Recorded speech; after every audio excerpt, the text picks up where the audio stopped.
माझ्या मुला, घाबरू नकोस. माझ्या मुली, घाबरू नकोस. तुला लाज वाटणार नाही, असं प्रभू तुम्हाला सांगतो. परमेश्वर म्हणतो, तुम्ही प्रभूची वाट पाहायला हवी. जर तुम्ही त्याच्यावर विश्वास ठेवला आणि तो माझ्यासाठी करेल असं वाट पाहिले, तर तुम्हाला लाज वाटेल असं परमेश्वर कधीच होऊ देणार नाही.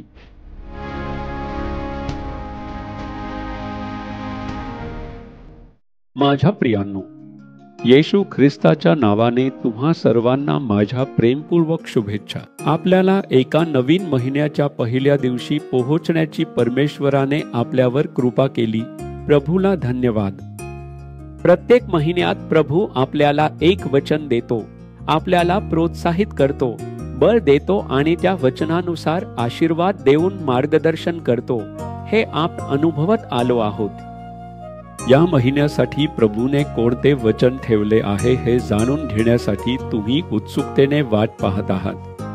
प्रभू काय बोलू इच्छितो आणि माझ्यासाठी कोणता आशीर्वाद ठेवला आहे हे जाणून घेण्यासाठी तुम्ही आतुरतेने वाट पाहत आहात. येशू तुम्हाला प्रेम करतो, म्हणूनच तो प्रत्येक महिन्यात त्याच्या वचनाने तुम्हाला बळ देतो आणि तो आशीर्वाद तुम्हाला देऊन तुम्हाला आनंदित करतो.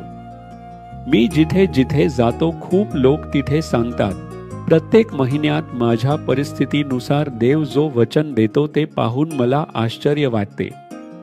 त्या वचनावर प्रार्थना करून ते मी स्वतःसाठी मिळवतो असे आनंदाने सांगताना मी प्रभूचे स्तुती करतो. कारण प्रत्येक आत्म्यावर दया आणि प्रेम असणारा देव आहे. त्या परिस्थितींमध्ये प्रभू तिला बळकट करतो आणि धैर्य देणारा देव आहे. या महिन्यासाठी देवाने तुम्हाला कोणते वचन दिले आहे हे तुम्हाला माहित आहे का? यशाया 54वा अध्याय 4 वचन. प्रभू म्हणतो, भिवू नकोस, तू लज्जित होणार नाहीस. माझ्या मुला, घाबरू नकोस. माझ्या मुली, घाबरू नकोस. तुला लाज वाटणार नाही, असं प्रभू तुम्हाला सांगतो. माझी लाज होईल का अशी भीती, किंवा या गोष्टीत मला लाज वाटेल का अशी भीती मला आहे. अशा परिस्थितीत ज्या ठिकाणी तुम्ही राहता किंवा काम करता, ज्या ठिकाणी तुम्ही सेवा करता किंवा व्यवसाय करता, ही गोष्ट करू शकणार नाही आणि त्यामुळे मला लाज वाटेल का, किंवा हे काम पूर्ण करू शकणार नाही, कर्ज फेडू शकणार नाही म्हणून मला लाज वाटेल का अशी भीती वाटते. ही समस्या सुटली नाही तर मी लाजेने अडकून पडेन का अशी एक चिंता, एक भीती तुमच्यात असू शकते. परमेश्वर म्हणतो, माझ्या मुली, काळजी करू नकोस, घाबरू नकोस. मी तुला लाज वाटू देणार नाही. मी तुला कधीच सोडणार नाही. तुला लाज वाटणार नाही, असं परमेश्वर तुला वचन देतो. खरंच का? मी लाजेने अडकणार नाही का? हे खरं आहे. लाजेने अडकू नये म्हणून प्रभू तुम्हाला कधीच सोडणार नाही. परिस्थिती अशी दिसू शकते की आपण लाजेने अडकून पडणार आहोत, पण तेवढंच. मी ज्या सेवेच्या मार्गावरून आलो त्या प्रवासात अशी कितीतरी गोष्टी घडल्या आहेत. कधी कधी असं वाटायचं की आपण लाजेने अडकून पडू अशी भीती आणि गोंधळ मनात यायचा. पर परमेश्वर स्वतः येऊन धीर देतो, बळ देतो आणि सांगतो, मी तुला लाजेने अडकून पडू देणार नाही. तो सर्व काही आशीर्वादात रूपांतरित करून दिलं आणि मला लाज वाटू नये म्हणून दुहेरी लाभ दिला. हे मी माझ्या आयुष्यात पाहिले आहे. आज तो तुमच्यासाठीही करेन. पण मी लाज वाटू नये असं व्हावं यासाठी प्रभू माझ्याकडून काय अपेक्षा करतो हे कोणाला माहिती आहे. प्रभू कोणाला लाज वाटू देणार नाही याबद्दल मी बायबलमधून 3 वचनं सांगणार आहे. लक्ष देऊन ऐका. तुम्ही या वचनांप्रमाणे वागण्यासाठी स्वतःला समर्पित केलं पाहिजे. मग तुमच्या आयुष्यात प्रभू तुम्हाला कधीच लाज वाटू देणार नाही. बरोबर आहे ना? पहिलं, योएल 2 अध्याय 26वा वचन. प्रभू म्हणतात, माझी प्रजा कधीही लज्जित होणार नाही. माझे लोक, तुम्ही प्रभूचे लोक झालात का? खरे तर सगळेच त्याचे लोक आहेत. बरोबर आहे ना? सगळ्यांना त्यानेच निर्माण केलं आहे. संपूर्ण जग त्याच्यामुळे निर्माण झालं आहे. तो सर्व लोकांवर प्रेम करतो, सर्वांशी प्रेमाने वागतो, यात काहीच शंका नाही.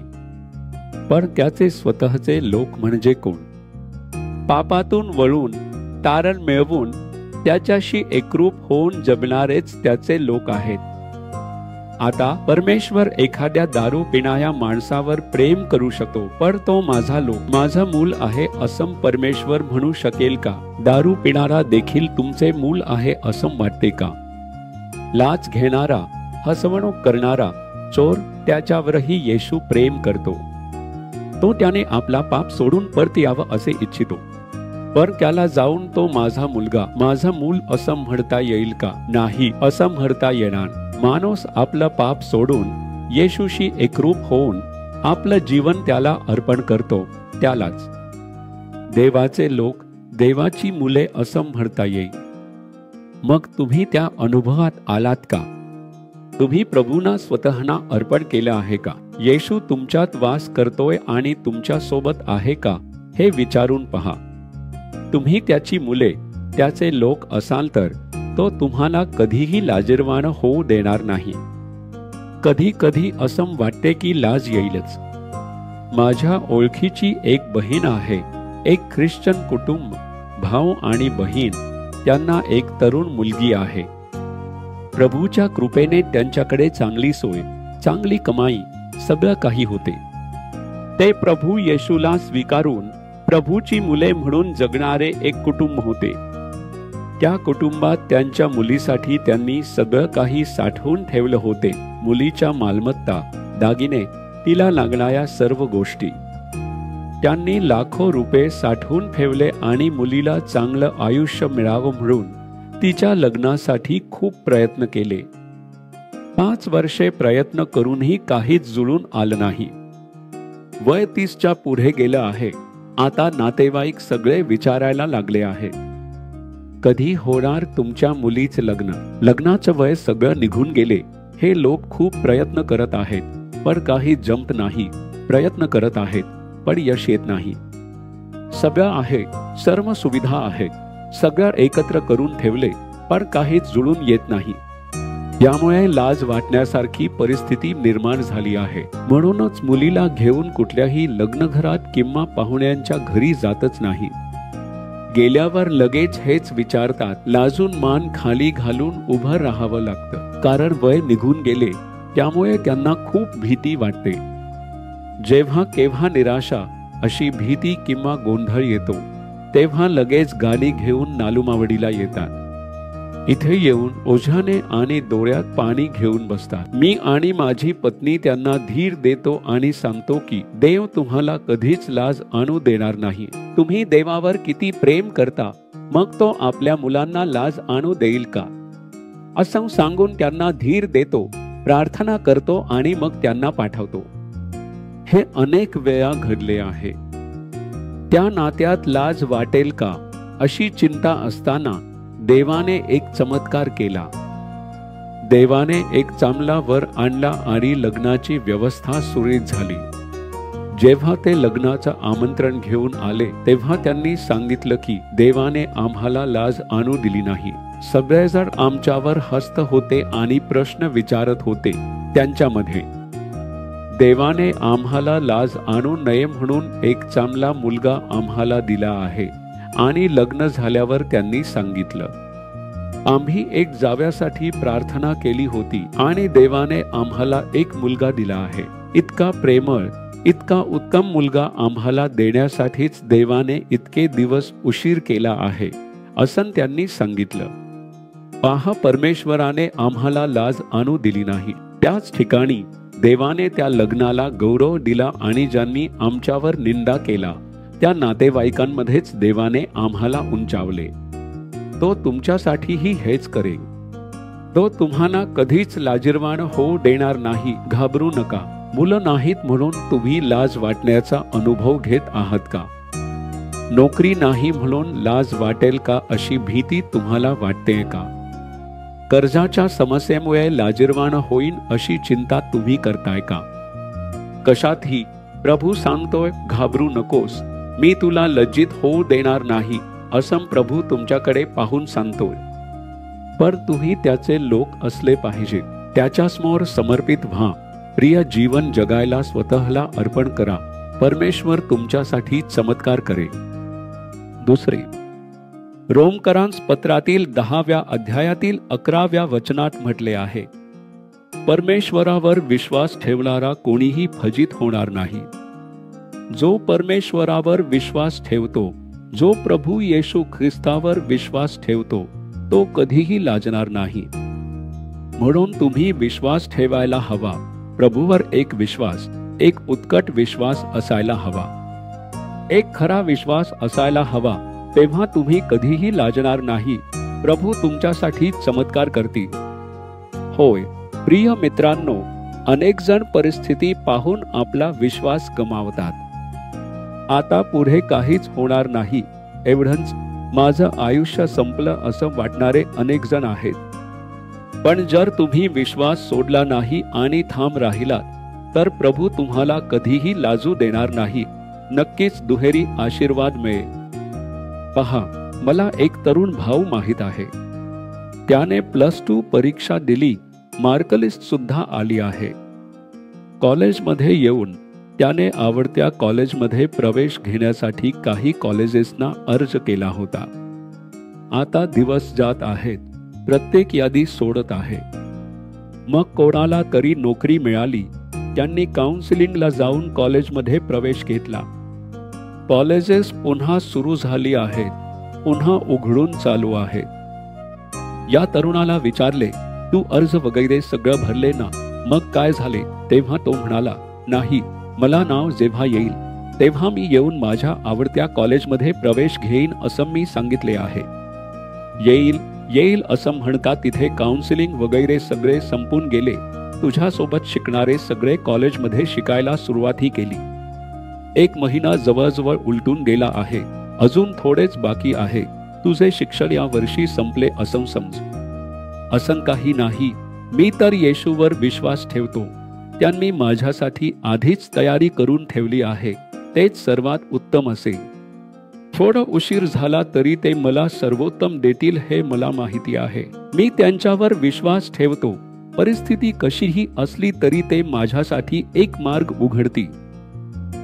मी उच्च शिक्षणासाठी जाणार आहे हे प्रभूला माहिती आहे आणि ते माझ्यासाठी एक मार्ग उघडतील असं विश्वासाने तो सांगतो. बाकी सगळे कॉलेजला जात असताना हा घरीच आहे का विचारलं तर तो असंच सांगतो, मी प्रभूवर विश्वास ठेवतो.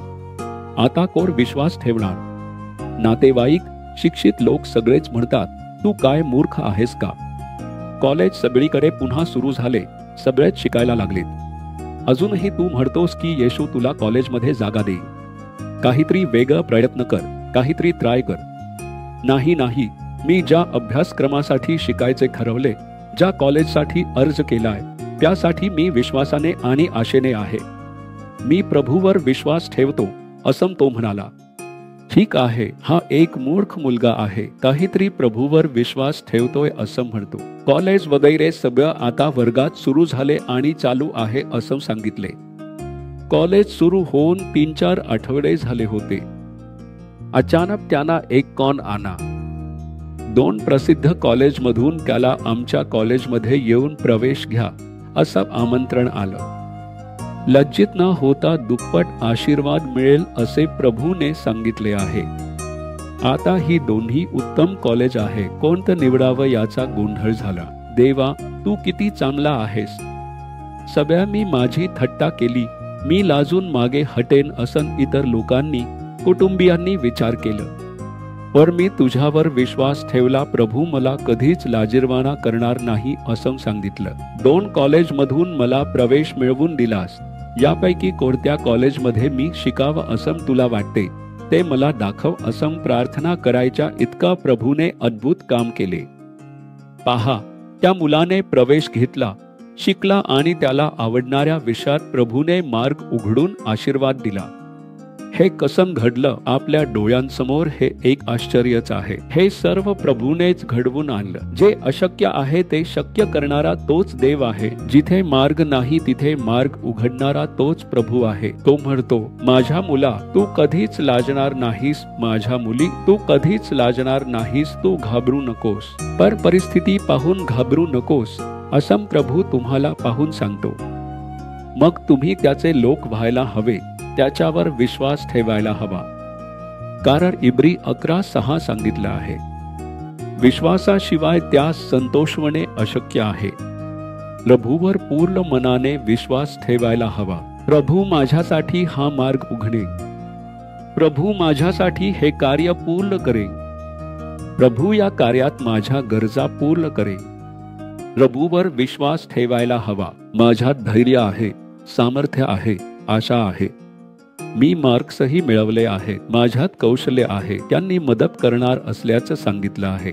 जर तुम्ही या लोकांच्या, माणसांच्या स्वतःच्या शक्तीवर, स्वतःच्या पैशावर विश्वास ठेवला तर मग परमेश्वर बाजूला उभा राहील. तुला ओळखीचे लोक आहेत का? मग तूच कर.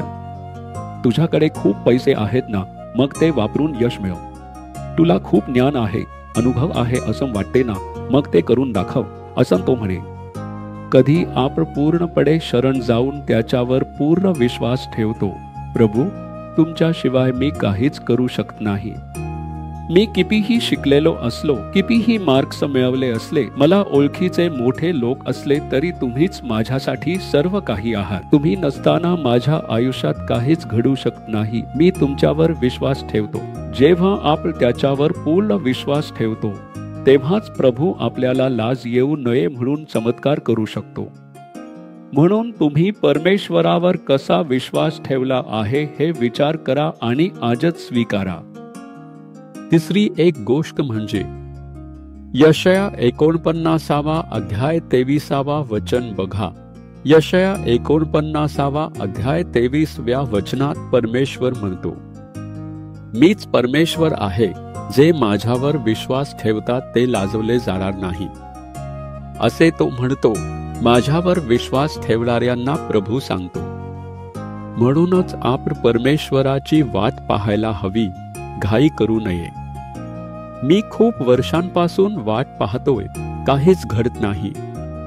ही परीक्षा मी खूप वर्षांपासून देतोय, एकदाही पास होऊ शकलो नाही. सर्व परीक्षा देतोय, रेल्वे परीक्षा देतोय, सरकारी परीक्षा देतोय, काहीच यश मिळाल्यासारखं वाटत नाहीये. किती दिवस 2 वर्षांपासून परीक्षा देतोय, काही लोक 4 वर्षांपासून परीक्षा देत आहेत. मग कधी घडणार हे? थांब, वाट पहा. प्रभूला माहित आहे कोणत्या क्षणी तुमच्यासाठी मार्ग उघडायचा, कोणत्या क्षणी हे चमत्कार घडवायचे. लग्न होऊन 5 वर्ष झाली, किती आम्ही प्रार्थना करतोय पण परमेश्वर काहीच देत नाहीये. सगळे विचारतात, नातेवाईक, मित्र, कुठेही जाता येत नाही, प्रश्नावर प्रश्न विचारतात. हॉस्पिटलमध्ये दाखवून झालं, पैसे खर्च करून पाहिलं, तिथले लोक सांगतात हे होईल असं वाटत नाही, तुम्हाला खूपच अशक्य आहे असं ते म्हणतात. काय करावं कळत नाही.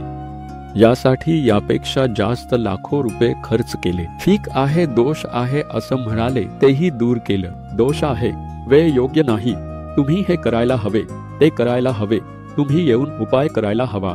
सगळं करून पाहिले तरी तिथे काहीच घडत नाहीये असं म्हणून निराश होऊन बसलात का? परमेश्वर म्हणतो, तुम्ही प्रभूची वाट पाहायला हवी.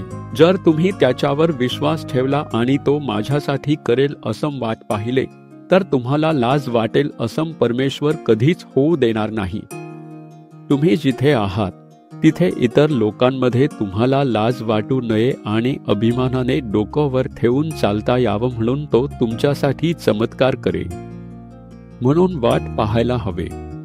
अब्राहामकडे पहा, त्याला 75 वर्ष वय असताना परमेश्वराने त्याला हाक मारली, अब्राहामा, तुझे नातेवाईक आणि सगळी आप्तमंडळी सोडून मी दाखवणार त्या ठिकाणी ये. मी तुला आशीर्वाद देईन आणि तुझ्या संततीला वाढवीन. त्यावेळी वय 75 वर्षे होते. लग्न होऊन अनेक वर्षे झाली होती पण अजूनही मूल नव्हतं अशी परिस्थिती होती. अशा वेळी परमेश्वराने वचन दिलं आणि त्या वचनावर विश्वास ठेवून आपले नातेवाईक, आप्तमंडळी, आपला गाव सोडून ते निघाले. परमेश्वराने सांगितलेल्या देशाकडे ते जात आहे. आपल्या पत्नी बरोबर जात आहे. तेथे जाऊनही तो म्हणाला, या वर्षी देईन, या वर्षी देईन असे वाट पाहत. प्रत्येक वर्षी या वर्षी असं वाट पाहत, अपेक्षा ठेवत वर्षांवर वर्ष जात राहिली. 5 वर्ष झाली, 10 वर्ष झाली, माझं वय वाढत आहे. माझ्या पत्नीचं गर्भधारण आता संपून गेल्यासारखी स्थिती आली आहे. काही दिवसांनी गर्भधारणही शक्य होणार नाही. माझं शरीर वयस्कर झालं आहे, झिजत आहे. आता मूल होण्याची संधी उरलेली नाही, अशी परिस्थिती निर्माण झाली आहे. असं असूनही तो वाट पाहतो परमेश्वर देईल. आता 100 वर्ष झाली आहे. अब्राहामचं वय 99 वर्ष आहे. सारा देखील म्हातारी झाली आहे. तिची गर्भधारणा संपली आहे आणि मासिक पाळी थांबली आहे. म्हणजे अशा प्रकारच्या महिलांच्या गर्भातून मूल जन्माला येणं अशक्य गोष्ट आहे. वैज्ञानिक दृष्टिकोनातून कोणत्याही डॉक्टरकडे गेलात तरी आता तुम्हाला मूल होण्याची संधीच नाही असंच सांगितलं जाईल. तुमची गर्भाशयाची क्षमता संपली आहे, काहीच शक्य नाही. तो काळ आता संपला आहे असंच ते सांगतात. मग परमेश्वर म्हणतो, माझी वाट पाहणाऱ्यांसाठी अब्राहम आणि साराह विश्वासाने वाट पाहत आहेत की परमेश्वर त्यांना देईल. नाही, परमेश्वर आपल्याला कधीच लाजिरवाणं होऊ देणार नाही, गर्भाशय मरून गेले तरी. परमेश्वर तर चमत्कार करणारा आहे. संपूर्ण जग त्याने आपल्या वचनाच्या सामर्थ्याने निर्माण केलं आहे. मृत झालेल्या गर्भाशयाला पुन्हा जीव देऊन त्यात एक बाळ ठेवणं त्याच्यासाठी शक्य आहे आणि हेच तर विश्वास आहे. म्हणूनच आम्ही वाट पाहत आहोत. अजून किती दिवस वाट पाहणार आहात? इतर सगळ्यांनी सांगितले. नोकर म्हणतात, हे दोघं बिचारे आहेत. देवाने मला फसवले, मागे ये आणि बाळ देईन असं सांगून 25 वर्ष झाली. अजूनही तो विश्वास ठेवून बसलाय. ती आई म्हातारी झाली. ही व्यक्ती इतकी वयस्कर झाली आहे. आता कुठून बाळ जन्माला येणार? त्यांच्या सोबत राहणारे शेजारी आणि त्यांच्याबद्दल ऐकलेले लोक, माझ्या सोबत काम करणारे, त्यांच्या नोकरांनीही याबद्दल बोलले असतील. आता पुढेही हे दोघं फक्त एवढ्यावरच विश्वास ठेवून आहेत का? नाही, प्रभूने वचन दिले, आम्ही विश्वासाने वाट पाहतोय. आम्ही आता प्रभूला सोडून दूर जाणार नाही, प्रभूवर कुरकुर करणार नाही, विश्वास सोडणार नाही. आम्ही ठाम राहिलो. त्यामुळेच बघा, 25 वर्षांनंतर सगळेच आश्चर्यचकित झाले. प्रभूने तिला एक मूल दिलं, आशीर्वाद दिला आणि आनंद दिला. लाजेला बदलून दुहेरी फल मिळालं. प्रभूने दिलं, तू लाज वाटून जाऊ नकोस माझ्या मुला अब्राहमा, तू माझ्यासाठीच वाट पाहतोस. लाज वाटून म्हणून मी तुला सोडून देईल का? माझ्या वचनावर विश्वास ठेवून तू आलास, माझ्यावर विश्वास ठेवतोस, मग मी तुला कसा लाज वाटू देईल असं प्रभू म्हणतो. आज तो तुम्हाला पाहून सांगतोय, मी तुला कसा लाजवू देईन, घाबरू नको सांगतो. एक नवरा आणि बायको ख्रिस्ताला ना ओळखणाऱ्या कुटुंबातून आलेले होते. त्यांना मूल नव्हते म्हणून त्यांनी अनेक डॉक्टरांकडे गेले, अनेक प्रयत्न केले, अनेक उपचार घेतले, लाखो रुपये खर्च केले, पण सगळं अपयशच आणि निराशाच मिळाली. म्हणून काही लोकांनी सांगितलं, एक जण येऊन म्हणाला, परिहार करा, हे एक शाप असू शकतं असं सांगितलं. ठीक आहे, कोल कुठे कुठे सांगतात तिथे परिहार करण्यासाठीही खूप पैसे खर्च केले. तो परिहार, हा परिहार, अनेक परिहार केले, ते सगळं त्यांनी करून पाहिलं. मग काहीच घडलं नाही. शेवटी असं वाटलं की हा एक शापच आहे, यांना मूल होणारच नाही. त्यात पुढे असं झालं की फक्त यांनाच मूल नाही, दोघंही धावपळ करत काम करतच आहेत. पोरासाठी कमावतात, मूलच नाही, मग कमावून काय उपयोग? त्यांच्याबद्दल अशा प्रकारे बोलणं खूप दुःखद आणि वेदनादायक होते. अशाच प्रकारे या गल्लीतील लोकांनीही आधार देण्याऐवजी दुखावणाऱ्या शब्दांनीच बोललं. यामुळे त्यांचं मन खूपच खचून गेलं. पण त्यांनी म्हटलं, आम्ही परमेश्वराची वाट पाहतोय, परमेश्वर नक्कीच आम्हाला देईल. एवढंच नाही, त्यांनी पूर्ण विश्वासाने वाट पाहिली आणि तो विश्वास कधीच सोडला नाही.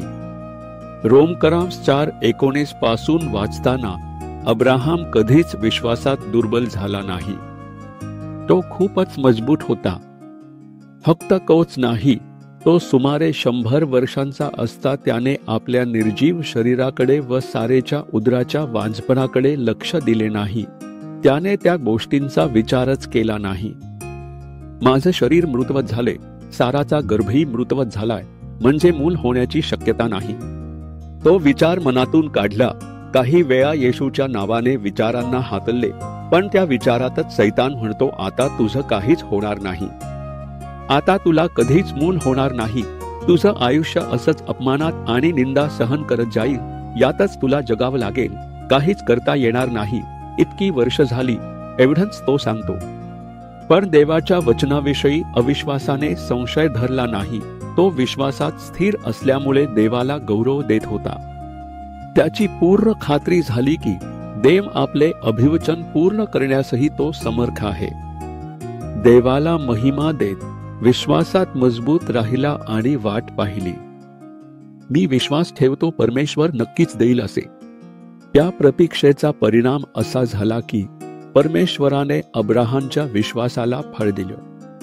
25 वर्षे वाट पाहून बोलावल्यावर या वचनावर आधारित परमेश्वराने आशीर्वाद दिला आणि त्याच्या संततीला वाढवले.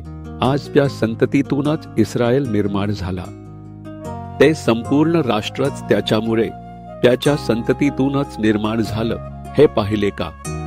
परमेश्वराने तुमच्यासाठी सर्वोत्तम आशीर्वाद आहे. मग तुम्ही काय करायला हवे? वाट पाहायला हवे.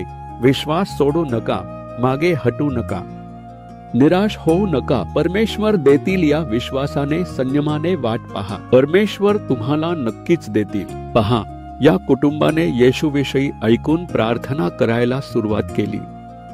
अरे, असा एक देव आहे का? आम्ही देवांना शोधून पाहिलं, आता या देवालाही शोधूया असं ते म्हणाले आणि मला शोधायला सुरुवात केली. त्यांनी त्याच्याबद्दल जाणून घेतलं. आपल्यासाठी क्रूसावर रक्त सांडून मरण पावला आणि पुन्हा जिवंत झाला, त्याला त्यांनी स्वीकारलं. देशासाठी प्रार्थना करायला हवी, आशीर्वाद मिळेल असं म्हणून त्यांनी प्रार्थना करायला सुरुवात केली आणि वाट पाहिली. प्रभूने त्यांना लगेच आशीर्वाद दिला आणि प्रभू पाहत राहिला. त्यांनी विश्वासाने देशासाठी आणि इतरांसाठी प्रार्थना करायला सुरुवात केली. एक दिवस प्रभूने तिला लक्षात ठेवून आशीर्वाद दिला. तिच्या गर्भात एक बाळ दिलं, एक सुंदर मुलगा दिला. आता तेच बाळ उचलून ज्या रस्त्यावर त्यांची थट्टा केली गेली होती, त्या रस्त्यावर ते अभिमानाने चालत आहेत. जे नातेवाईक आणि मित्रांनी त्यांची थट्टा केली, ज्यांच्या समोर आपल्याला लाज वाटेल असं वाटले होते, त्याच लोकांच्या मध्ये आता ते बाळासोबत जाऊन आनंदाने उभे आहेत. ज्यांनी बोलले ते लाजले, ज्यांनी थट्टा केली ते लाजले. तुमच्या आयुष्यातही असंच होईल. प्रभू सांगतोय, माझ्या मुला घाबरू नकोस, माझ्या मुली घाबरू नकोस, तुला कधीच लाज वाटणार नाही असं प्रभू सांगतोय. विश्वास ठेवता का? आपल्याला हे आशीर्वाद मिळावेत म्हणून क्रूसावर रक्त सांडले. क्रूसावरील मृत्यू ही एक लाजिरवाणी गोष्ट होती, पर प्रभूने तीही आनंदाने स्वीकारली, अंगीकारली. त्याचे वस्त्र फाडतात, थुंकतात, तुडवतात, मारतात, जखमी करतात, जणू काही रस्त्यावरच्या कुत्र्यासारखे ओढून नेतात. तो येतो आणि त्याचा अपमान केला जातो. हे स्वीकारताना त्याला लाज वाटली नाही. माझ्या मुलांच्या लाजेला मी बदलायला हवी, माझ्या लोकांना त्यांच्या लाजेतून मुक्ती द्यायला हवी. त्याऐवजी मी ही लाज स्वीकारतो असं म्हणून सर्व अपमान, निंदा हे सगळं स्वीकारून तो लाजेच्या मध्यातून चालत गेला. क्रूसावर मरण्यासाठी प्रभू सांगतोय, माझ्या मुली तुझ्यासाठी, माझ्या मुला तुझ्यासाठी मी तुझे सगळे अपमान, निंदा, फसवणूक हे सगळं क्रूसावर वाहून घेतलं. तुझी लाज बदलण्यासाठी असं म्हणून आज विश्वासाने त्याच्याकडे पाहून प्रार्थना करता का? आता चमत्कार घडे. काय हवे? आरोग्य हवे का? मुक्ती हवे का? गर्भधारणेचा आशीर्वाद हवे का? नोकरी हवे का? कर्जाची समस्या सुटावी का? मुलांच्या आयुष्यात चांगला आशीर्वाद व्हावं वाटते का? कोणतंही कारण असो, यामध्ये चमत्कार घडेल. आजपासून अपेक्षा ठेवा. या महिन्याच्या शेवटी चमत्कार घडेल. विश्वास ठेवता का? म्हणजे शक्य असेल तर गुडघ्यावर बसा किंवा तसेच तुम्ही एक हात वर करा.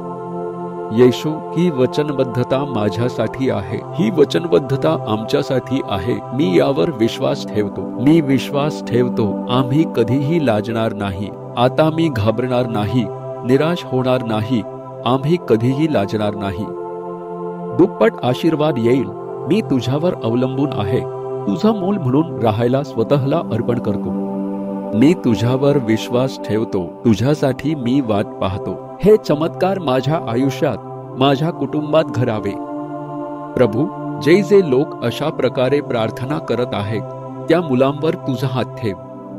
जे तुझ्यासाठी स्वतःला अर्पण करून तुझा पुत्र किंवा कन्या म्हणून जगायला मान्य करून प्रार्थना करत आहे, त्या मुलांवर तुझ्या रक्ताची सामर्थ्य उतरू दे. पापाच्या साखळ्या तुटू देत. लाजेच्या बदल्यात दुहेरी आशीर्वाद मिळू देत. त्यांच्या शरीरातील आजार, व्याधी, रोग त्यांच्या कुटुंबातून दूर जाऊ देत. येशू ख्रिस्ताच्या नावाने कर्जाची समस्या दूर होऊ दे. आर्थिक अडचणी आणि गरिबी नाहीशी होऊ दे. माझ्या गरजांमुळे मी लाजेन का, अशी चिंता करणाऱ्या मुलांसाठी एखादा चमत्कार घडू दे. आकाश आणि पृथ्वी निर्माण करणाऱ्या परमेश्वराकडून मदत मिळू दे. चमत्कार घडवणारा, कर्जाच्या समस्या दूर करणारा चमत्कार घडू दे. लग्नाची कामे पूर्ण होऊन आनंद मिळू दे. गर्भधारणेचा आशीर्वाद येशूच्या नावाने मिळू दे. ते वाट पाहत आहेत. तुझी मुलं कित्येक वर्ष वाट पाहत आहेत. आता पुढे उशीर होऊ नये म्हणून गर्भधारणेचा आशीर्वाद दे आणि कृपा कर. येशूच्या नावाने हा आशीर्वाद मिळू दे. प्रभू, माझ्या पतीचे तारण होवो, माझ्या मुलांचे तारण होवो आणि माझे कुटुंब आध्यात्मिक कुटुंब बनो. आमच्या घरी प्रार्थना, भावी कुटुंब प्रार्थना. कुटुंबासोबत आम्ही चर्चला जावं अशी तीव्र इच्छा घेऊन प्रार्थना करत आहे. प्रभू, तू ते पूर्ण कर. आजपासून एक चमत्कार सुरू होऊ दे. लाजेला बदलून तुझ्या मुलांना दुहेरी आशीर्वाद मिळू दे. माझ्या मनात जी गोष्ट आहे की मी लाजेन की काय, अशी कारण बदलून जावो. हे तू चमत्कार केलास, चमत्कार घडवून दाखवलास. धन्यवाद. तू आशीर्वाद दिलास, तुला धन्यवाद. त्या आशीर्वादाचा अनुभव घेऊन येशू ख्रिस्ताच्या नावाने आम्ही प्रार्थना करतो. आमेन, आमेन. माझ्या प्रियांनो, प्रभूने दिलेला वचन हे तुमच्यासाठीच आहे. माझ्या मुला, माझ्या मुली, तू घाबरू नकोस. तू लाजणार नाहीस. आजपासून बदल पाहशील. ज्या गोष्टीबद्दल तू घाबरतोस किंवा लाजतोस, त्याच गोष्टीत चमत्कार घडे. तू आनंदाने आणि उत्साहाने साजरा करशील. स्तुती करायला सुरुवात कर. प्रभूने प्रार्थनेला उत्तर दिले आहे. परमेश्वराचा हात तुमच्या सोबत असो. दररोज हे वचन उच्चारून स्तुती करा आणि प्रार्थना करा. दररोज चमत्कार घडेल. दररोज तुम्ही आपल्या प्रभू येशूचा चमत्कार अनुभवणार आहात. म्हणून दररोज चमत्काराची अपेक्षा ठेवा. दररोज प्रभू येशूकडून चमत्काराची अपेक्षा करा. आज चमत्कार घडेल अशी अपेक्षा ठेवा. तुम्ही चमत्कार पाहाल. प्रभूचे आशीर्वाद तुमच्या सोबत असो. आमेन. For further details and prayer support, contact Jesus Redeems Ministries, Nalamavadi, Thoothukudi District, 628-211. Our phone number 04639 353535. info@jesusredeems.org. Our website www.jesusredeems.com. God bless you.